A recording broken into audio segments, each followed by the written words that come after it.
오늘은 마가복음 7장 24절에서 30절의 말씀을 가지고 가나안 여인의 믿음, 이와 같은 주제로 은혜를 나누고자 합니다.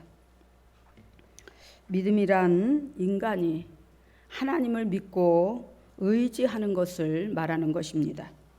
나아가 참된 신앙이란 내 기분이나 의지에 따라서 그렇게 변하는 것이 아니고 예수 그리스도의 구속 사역을 믿는 신앙의 토대 위에 세워져야 하고 모든 것을 초월해서 확신하고 신뢰할 때 올바른 신앙이라고 할 수가 있는 것입니다.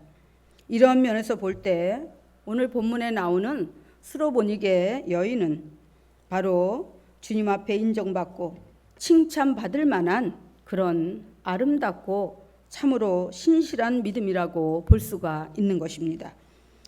오늘 우리는 헬라인이었던 이 스로보니게 여인을 통해서 과연 참된 믿음이 어떤 믿음인지, 그리고 하나님 앞에서 어떠한 신앙의 태도를 가지고 살아야 하는지 바로 다시 한번 깊이 깨닫고 바른 믿음을 소유하게 되시기를 주님의 이름으로 축원합니다. 첫째로 이 가나안 여인은 주님을 찾아왔다는 사실입니다. 우리가 주 앞에 처음 나올 때 다양한 그런 상태에서 나오는 것을 볼 수가 있습니다. 친한 지인이 전도해서, 아니면 삶의 희열을 느끼고 무언가 참 의미를 찾고자 그렇게 자발적으로 교회에 나왔든지, 또는 질병이나 물질로 인한 깊은 좌절이나 위급한 상황에서 무언가 지푸라기라도 잡는 심정으로다가 의지할 곳을 찾아 주님께 나오기도 합니다. 그런데 중요한 것은 어떤 상황에서 나왔느냐가 아니라 일단 주 앞에 나왔다는 사실입니다. 옛말에 백문이 불여일견이라는 말이 있습니다.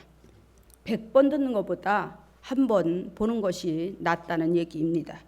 마찬가지로 두로 지역에 살고 있는 이 가나안 여인은 흉악히 귀신 들린 그런 어린 딸이 있었습니다. 바로 이 약 저약, 이 방법 저 방법, 이 의원 저 의원, 여러 가지 그런 방법을 통해서 그 딸의 병을 고쳐보고자 노력을 했지만은 소용이 없었습니다. 여자는 약해도 엄마는 강하다는 말처럼 세계 모든 어머니들의 바로 자식을 향한 강한 모성애는 다 똑같은 것 같습니다. 정말 그 어린 딸 자식을 고치기 위해서 여러 가지 만방으로 모든 방법을 다 사용해 봤지만 소용이 없자 그래도 그 어머니는 좌절하고 포기하지 않았습니다. 그러다가 우연히 예수님에 대해서 듣게 됩니다. 그 순간 그 여인은 결심을 합니다. 그래, 내 딸의 병을 고칠 수만 있다면, 내 사랑하는 딸이 고침받고 정상적으로 건강하게 살아갈 수만 있다면 나는 무슨 일이 있어도 그 예수라는 분을 만나볼 거야. 그러다가 그 예수라는 분이 그 여인이 사는 지역에 바로 머무신다는 소문을 듣게 되자 흉악히 귀신 들린 어린 딸을 데리고 예수께로 찾아 나섭니다. 그런데 예수님이 목회 사역을 감당하시느라 피곤하셨던지 잠시 두로지경에 있는 한 집에 아무도 모르게 찾아 들어가셔서 거기에서 머물고 계셨습니다. 그런데 많은 사람들이 예수님이 거기 계신 것을 어떻게 알았는지 많은 병자들이, 또 문제 있는 자들이 그 집을 에워싸고 있었습니다. 또한 흉악히 귀신 들린 어린 딸을 둔 이 가나안 여인도 그 집으로 찾아 들어갔습니다. 그런데 예수님 앞에 나갈 수가 없는 것입니다. 왜냐하면 바로 이방인이라고 제자들이 내치고 가까이 오지 못하도록 막고 있었기 때문입니다. 그러나 그 여인은 포기하지 않았습니다. 뒤로 물러서지 않았습니다. 뜻이 있는 곳에 길이 있다고 그 여인의 간절한 소원을 그 누구도 막을 수가 없었습니다. 오늘날 수많은 사람들이 예수 그리스도에 대해서 세상 사람들에게 전하고 있습니다. 여러 가지 전도의 방법을 가지고 세상에 나가 예수 그리스도께로 나오는 길을 제시하고 있지만 한 귀로 듣고 한 귀로 흘려버리며 예수께로 나올 생각을 하지 않습니다. 이런 사람들은 살아계신 하나님에 대해서 1000번 만번 듣기는 들었지만 예수 그리스도께로 나오지 않았기 때문에 결코 만날 수도 없고 이 세상에서의 삶을 끝으로 영원한 생명도 알지 못하고 얻지도 못할 것입니다. 왜냐하면 주님은 분명히 말씀하고 있습니다. 내가 곧 길이요 진리요 생명이니 나로 말미암지 않고는 아무도 아버지께로 올 자가 없느니라. 할렐루야. 오늘날 세상에는 생명의 길을 제시하는 수많은 종교가 있습니다. 이렇게 해야 안식을 얻는다. 이렇게 해야 천국에 간다. 이렇게 해야 영생을 얻는다 하면서 여러 가지 논리로 그런 방법을 제시하고 있지만 그러나 분명한 사실은 예수 그리스도 밖에는 우리에게 길과 진리와 생명을 제시하지 못한다는 사실입니다. 할렐루야. 바로 그 생명의 주여 온전케 하시는 예수 앞에 그 가난한 여인이 나왔던 것입니다. 여러분도 마찬가지입니다. 여러분의 삶의 자리에 문제가 생기면 인간적인 방법으로다가 해결하려고 하지 말고 예수 그리스도께로 그 문제를 가지고 나오시기 바랍니다. 주님은 말씀하십니다. 마태복음 11장 28절에서 30절에 보면은 수고하고 무거운 짐진 자들아 다 내게로 오라. 내가 너희를 쉬게 하리라. 나는 마음이 온유하고 겸손하니 나의 멍에를 메고 내게 배우라. 그리하면 너희 마음이 쉼을 얻으리니. 할렐루야. 예수님이 왜 예수님의 멍에를 메고 예수님께 배우라고 하실까요? 바로 예수 그리스도는 전지전능하신 하나님, 모든 것을 능치 못함이 없이 이루시는 하나님이기 때문에 그 예수님 앞에, 그 전능하신 하나님 앞에 나올 때 예수님께서 모든 것을 책임져 주신다는 것입니다. 할렐루야. 두 번째, 이 여인은 간절히 주님께 호소했습니다. 간절히 호소한다는 것은 갈급한 심령을 표현하기도 하는 거겠지만 무엇보다도 예수 그리스도에 대한 절대적인 신뢰와 의지를 나타내는 것입니다.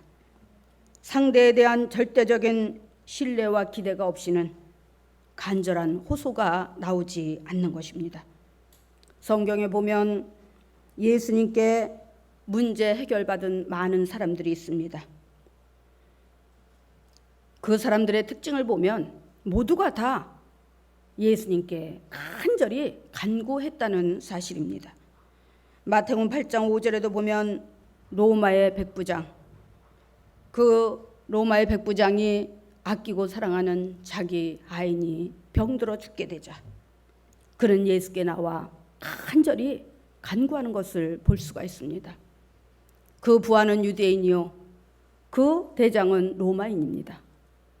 그런데 그 사람은 어떤 종족이나 어떤 신분의 차이를 떠나서 인간에 대한 휴머니즘적인 그런 모습이 있었던 것 같습니다. 인간애가 따뜻했던 것 같습니다. 그러다 보니까 그 로마의 식민 치하에 있던 그 연약하고 힘없는 유대인을 무시하고 방치하는 것이 아니라 한 영혼으로 귀하게 보고 그 하인이 병들어 죽게 되자 자존심도 체면도 다 내려놓고 예수님께 달려나와서 예수님께 자기 하인이 병들었다고 고쳐달라고 간절히 애원하는 것을 볼 수가 있습니다. 그러자 예수님은 그 로마 백부장의 믿음을 보시고 그 간절한 그 마음을 보시고 그 하인의 병을 고쳐서 살려주셨습니다.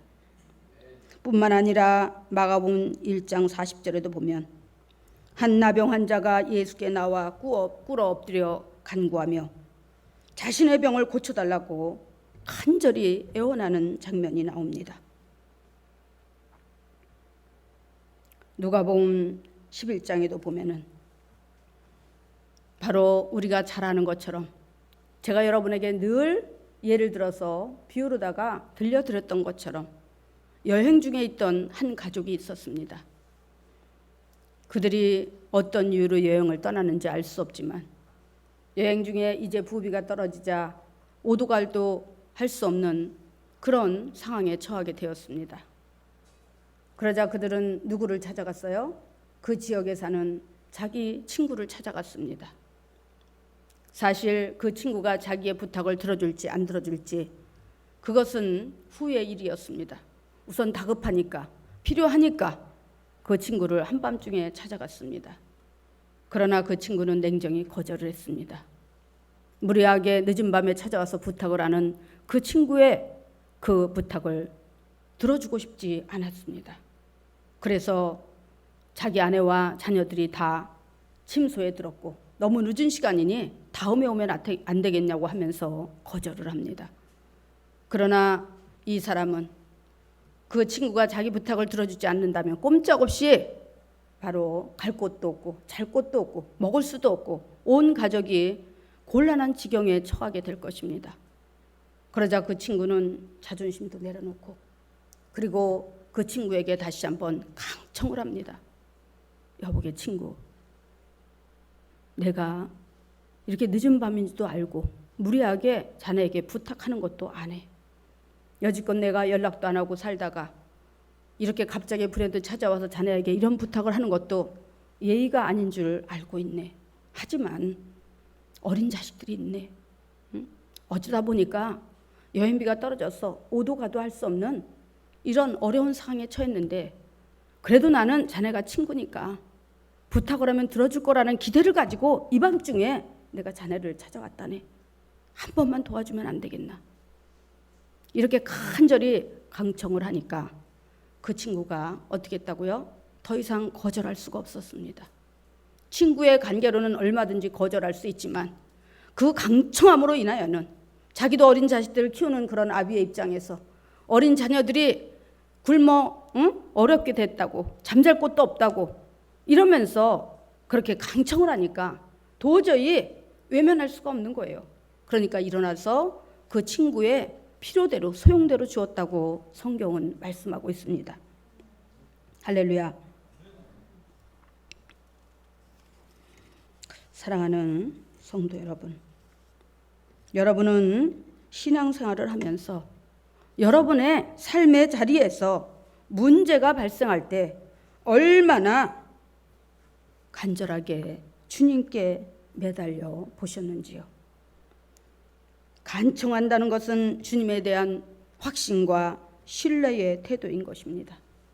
주님만이 하실 수 있고 주님만이 주실 수 있고 주님께만이 받을 수 있다는 믿음의 확신과 기대치가 있는 사람은 마땅히 그런 주님 앞에서 간절해지는 것입니다. 내가 병들어 죽어갈 때, 내 자식이 병들어 죽어갈 때, 아니면 물질로 어려워서 큰 낙심과 절망 가운데 빠졌을 때 사람은 간절해지게 돼 있어요. 지푸라기라도 잡는 심정으로 간절해지게 돼 있습니다. 그런데 그 간절함을 가지고 세상으로 나가면 열의 9은 거절할 거예요. 그러나 주님께 나오면 모든 것을 다 가지고 계시고 모든 것을 다 줄 수 있고 우리의 모든 문제를 해결할 수 있는 그 주님 앞에 나오면 주님은 뭐라 그래요? 야고보서 1장 5절에서 너희 중에 누구든지 지혜가 부족하거든 모든 사람에게 후히 주시고 꾸짖지 아니하시는 하나님께 구하라. 그리하면 주시리라. 이 지혜는 예수 그리스도를 가리키는 것입니다. 물론 우리가 세상을 살아가는 하나의 방법일 수도 있고 비결일 수도 있습니다. 그러나 중요한 것은 그 비결과 방법이 누구 안에 있다고요? 예수 그리스도 안에 있다는 것입니다. 할렐루야. 할렐루야. 그러나 주님 아니어도 내 힘으로도 할 수 있다고, 나도 얼마든지 해결할 수 있다고, 내 주변에는 돈 많은 그런 인맥도 있고, 그리고 내 경험과 지금까지의 어떤 그런 살아옴의 노하우로 내가 얼마든지 내 주변에서 하나님 아니어도 내가 해결할 수 있다고, 바로 이런 생각을 갖는 사람이 있다면 그런 사람은 절대로 주님 앞에 간절해질 수도 없고 기도도 하지 않는 것입니다. 언제나 차선책을 생각하고 이거 아니면 저것이라고 두 마음을 품은 자는 주님 앞에 간절해질 수가 없는 것입니다. 주님께서는 사람의 중심, 즉 마음을 보신다는 것이 이래서 말씀하고 있는 것입니다. 과연 주님께서 간절히 호소하는 가나안 여인, 즉 하나님께 택함받지 아니한 이방인, 헬라인이었던 이 여인을 거부하고 외면하셨을까요? 마태복음 15장 28절에서는 주님께서 이 여인에게 그렇게 말씀하십니다. 내 믿음이 크도다. 또 마가복음 7장 29절에서는 내가 이 말을 하였으니 돌아가라. 귀신이 네 딸에게서 나갔느니라. 이렇게 말씀을 하고 있습니다. 주님 앞에 간청한다는 것은 내 의지, 내 경험, 내 처지, 내 능력, 내 방법과 수단 다 내려놓고 겸손히 주님 앞에 엎드려 오직 주님의 뜻을 구하는 것입니다. 그리고 확신하며 바라보고 기대하는 것입니다. 그러면은 반드시 믿음은 바라는 것들의 실상이요, 보지 못하는 것의 증거가 되어서 여러분의 눈앞에 목도할 수 있는 그런 형태로 나타나게 되는 것입니다. 할렐루야.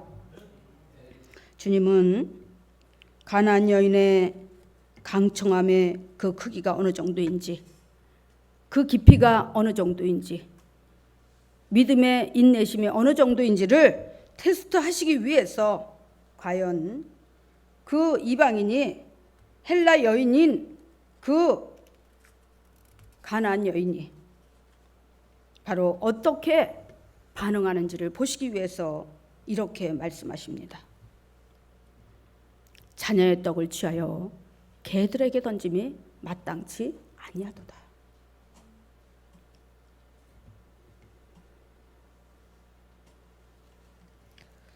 그러자 그 여인은 이렇게 말합니다. 맞습니다. 저와 제 딸은 개입니다. 왜냐하면 창조주의 주권자이신 하나님을 모르고 우상을 섬기며 지금까지 살아왔으니 저희는 개나 마찬가지입니다. 그러나 주님, 우리를 불쌍히 여기시고 긍휼히 여겨주셔서 단 한 번만이라도 주님의 자녀들이 먹던 그 음식 부스러기를 저와 제 딸에게 주시면 안 되겠습니까? 여러분이 만약에 예수님의 입장이라면 어떤 생각이 드시겠습니까? 예수님은 일부러 냉정하게 그렇게 마음을 다지시고 그 이방인이었던 가나안 여인의 신앙의 태도를 보시기 위해서 그렇게 혹독하게, 아주 매정하게 말씀을 하셨지만 이 여인은 끝까지 흔들리지 않는 신앙의 태도를 가지고 주님 앞에 겸손히 엎드리자 그만 주님의 마음이 그 여인의 말 한마디에 속절없이 무너지고 말았습니다.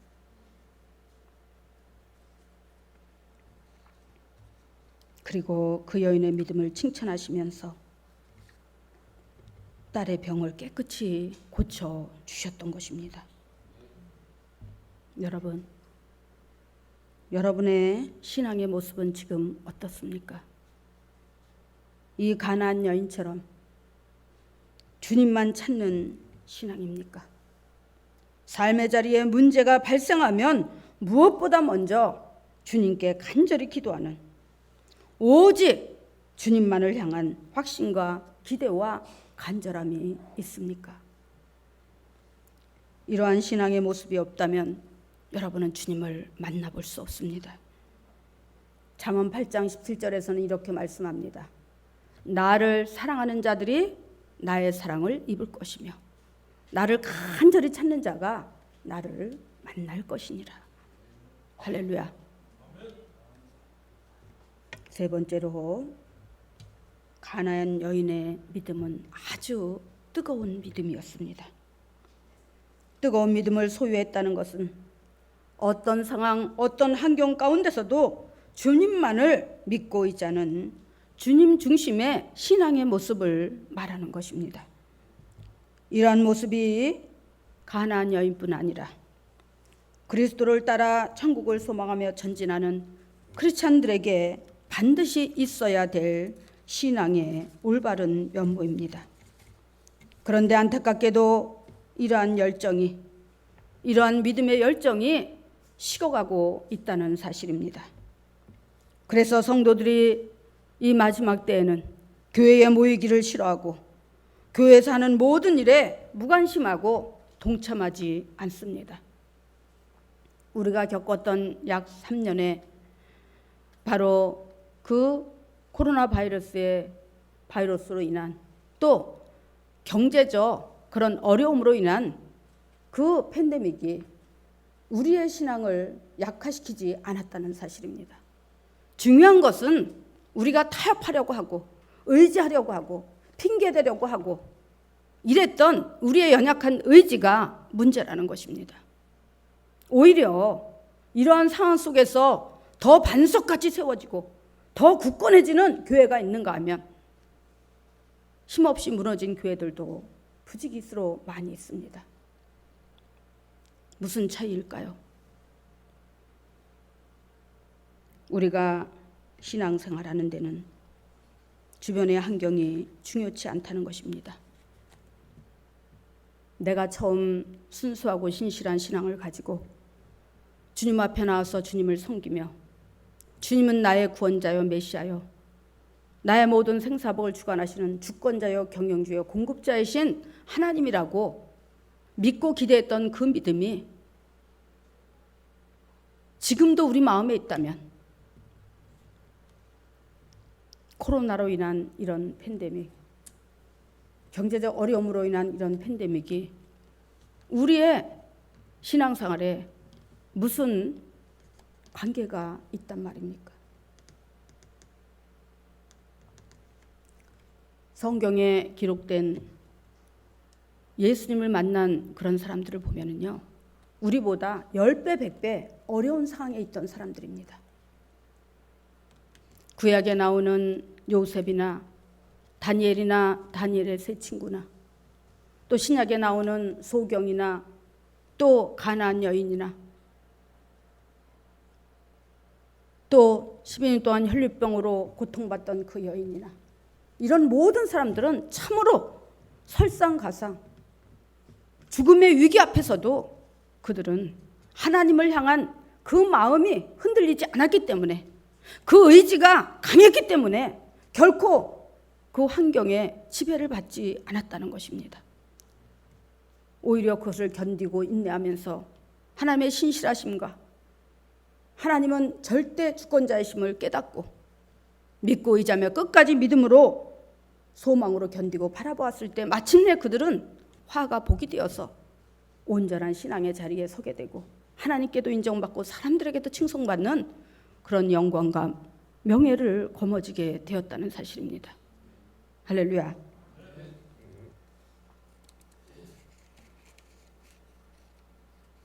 우리가 계시록 3장 15절에서 22절을 한번 찾아보겠습니다. 계시록 맨 끝에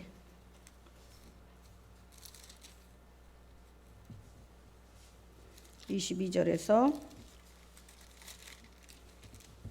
3장 15절에서 22절까지 3장 15절 계시록 15절에서 22절까지 시작.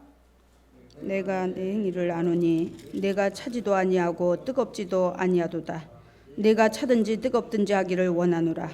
내가 이같이 미지근하여 뜨겁지도 아니하고 차지도 아니하니 내 입에서 너를 토하여 버리리라.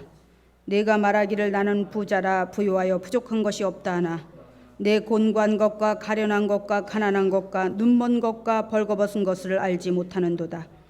내가 너를 권하노니 내게서 불로 연단할 금을 사서 부유하게 하고 흰옷을 사서 입어 벌거벗은 수치를 보이지 않게 하고 안약을 사서 눈에 발라보게 하라. 물은 내가 사랑하는 자를 책망하여 징계하노니 그러므로 내가 열심을 내라 회개하라. 볼지어다 내가 문 밖에 서서 두드리노니 누구든지 내 음성을 듣고 문을 열면 내가 그에게로 들어가 그와 더불어 먹고 그는 나와 더불어 먹으리라. 이기는 자에게는 내가 내 보좌에 함께 앉게 하여 주기를 내가 이기고 아버지 보좌에 함께 앉은 것과 같이 하리라. 기 있는 자는 성령이 교회들에게 하시는 말씀을 들을지어다. 아멘. 이 말씀이 뭐예요? 다시 말씀드려서 주님의 십자가의 대속으로 얻게 된 구원의 특권만 누리려 했지 그 권리에 합당한 의무나 책임을 헌신발 벗어버리듯이 다 벗어버리고 있는 것이 오늘날 기존 교회들의 신앙의 현주소라는 것입니다. 이런 교인이 많을수록에 교회는 성장하지 못하고 줄어들고 그런 교회가 이 땅에 많을수록에 하나님의 나라는 무너져 가게 될 것입니다. 차지도 않고 덥지도 않고 뜻도 미지근한 그런 신앙, 분명한 정체성과 소속감이 없는 신앙, 이런 신앙이 많은 성도들 또 교회 이런 사람들은 주님이 마지막 날 입에서 토해서 내쳐버린다고 말씀합니다. 입에서 토한다는 게 뭐예요? 사람은 하나님의 생기와 하나님의 성품을 그 호흡으로 전수받고 우리에게 물려받아서 인간을 지으셨습니다. 그래서 입에서 내친다는 것은 생명의 줄을 끊어버린다는 얘기입니다. 할렐루야. 우리 신흥교회 성도들은 이런 사람 하나도 없기를 바랍니다.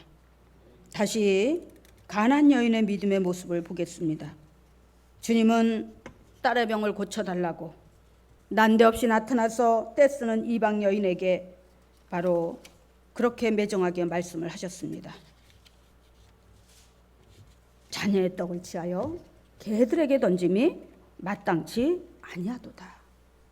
주님의 이 말씀은 인격 자체를 무시하는 참으로 충격적이고 자존감이 무너지는 발언인 것입니다. 아무리 하나님 앞에 선택받지 못한 이방인이지만 흉악히 귀신 들려 고통받는 딸의 병을 고쳐달라고 애원하는 어미에게 하실 말씀입니까? 여러분 같으면 어떻게 반응하시겠습니까? 인신공격에 참을 수 없는 분노와 수치심을 느끼면서 그에 합당한 말로 받아치겠지요. 그런데 그 여인은 1초의 망설임도 없이 주님께 대답했습니다. 가로되 주여 올소이다마는 상 아래 개들도 아이들이 먹던 부스러기를 먹나이다. 자존심이 없는 여자가 아닙니다. 인격이 없는 사람이 아닙니다. 그러나 적어도 예수님이 누구인지는 알고 주님 앞에 나왔다는 것입니다. 그리고 그 주님이 자기 딸의 병을 능히 고치실 것을 믿고 확신했다는 것입니다. 그러니까 주님 앞에서 어떤 수모도 어떤 모욕도 다 견딜 수가 있는 것입니다. 할렐루야. 여러분 지금 십자가만 바라보십니까? 주님만 바라보십니까? 천국을 소망하며 신앙생활하고 있습니까? 그렇다면 여러분의 삶의 자리에 그 어떤 것도 방해가 될 수 없고 그 어떤 것도 신앙을 무너뜨릴 수 없다는 것입니다. 오늘 우리는 이 가나안 여인의 믿음을 보면서 나는 정말 주님 앞에 서기 위해서, 그리고 주님이 예비하신 저 천국을 기업으로 얻기 위해서 나는 과연 내 환경을 이기고 내 어떤 기분이나 상황이나 이런 모든 것을 바로 내려놓고 십자가만 바라볼 수 있는지, 말씀만 의지할 수 있는지 다시 한번 여러분의 신앙의 모습을 점검해 보시기 바랍니다. 그리고 우리 신흥교회 성도 여러분, 한 분도 가라지 없이 모두가 다 알곡되어서 주님의 재림의 첫 경을 예비할 수 있는 믿음의 용사들이 되기를 주님의 이름으로 축원합니다. 기도하겠습니다.